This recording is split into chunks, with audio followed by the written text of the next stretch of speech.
você olha para trás, você vê que a educação brasileira começou com jesuítas, começou com doutrinação, não começou com pensamento, com conhecimento. Os jesuítas nem são culpados, eles vieram para cá para trabalhar com os índios, né? Mas não tinha uma educação estruturada ainda. Então, como eram cultos, começaram a cuidar da educação.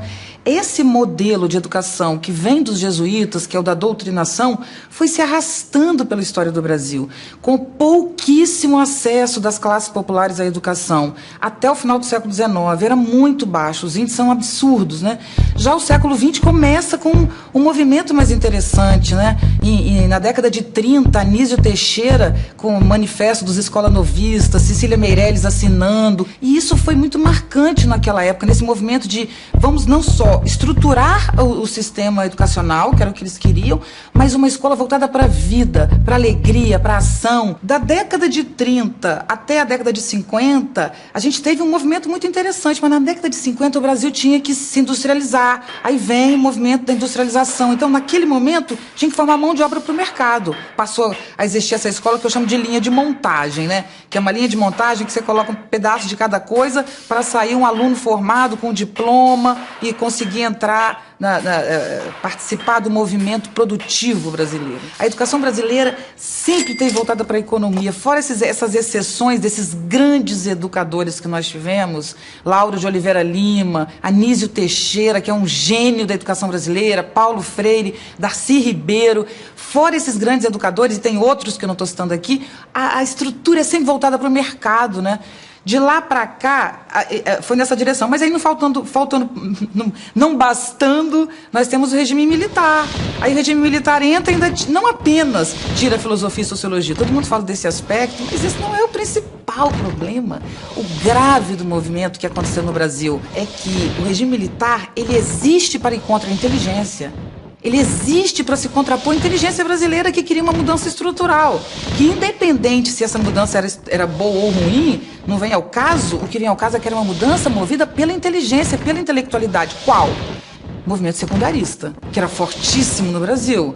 Os professores, os jornalistas, os escritores, os intelectuais. Então, o regime militar, especialmente a partir de 68, ele ataca a inteligência. E aí, isso é a maior ferida que nós temos na educação brasileira hoje, que é, especialmente nas classes populares. Classes populares somos todos nós. Eu chamo de classe popular todos nós, ou seja, eu estou tirando apenas uma elite que está nos principais cargos de dominação. Fora isso, o povo brasileiro, ele ficou com um pavor de pensar. Porque pensar significa ser fichado no DOPS, Departamento de Ordem Política e Social. Pensar significa ser preso. Pensar significa ser perseguido, ser torturado. Pensar, criticar, se colocar, se posicionar significa ser exilado, não é? Então, durante 20 anos foi proibido pensar, não na escola brasileira, mas na sociedade brasileira. Esse é o passivo que a gente tem da educação. Então, depois do regime militar, quando acontece a abertura, o que nós temos? Nós temos um hábito de usar a escola como disciplina, como colocação em caixinhas, né? Então, depois que acabou o regime militar, hoje, que com certeza você pode criticar esse governo do jeito que você quiser, mas você não imagina que o governo atual quer que a nossa escola não pense, tenha medo do pensamento. Não é isso que o governo atual tem.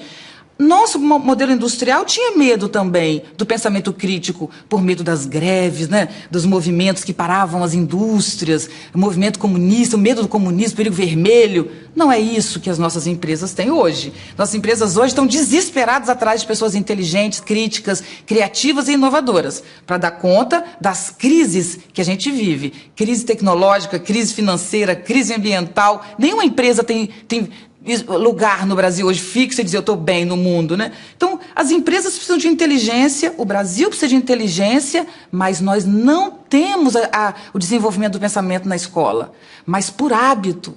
O maior problema da escola brasileira hoje é o modelo pedagógico, que é um modelo que incentiva a passividade e a repetição, não incentiva a inovação, a criatividade, a ação. O aluno tem que estudar parado. Então, é esse movimento que leva não ao pensamento e à criatividade, mas à reprodução e à passividade que nós carregamos. Mas nem queremos mais, carregamos sem querer. Nós temos um problema de cultura educacional que tem que se transformar.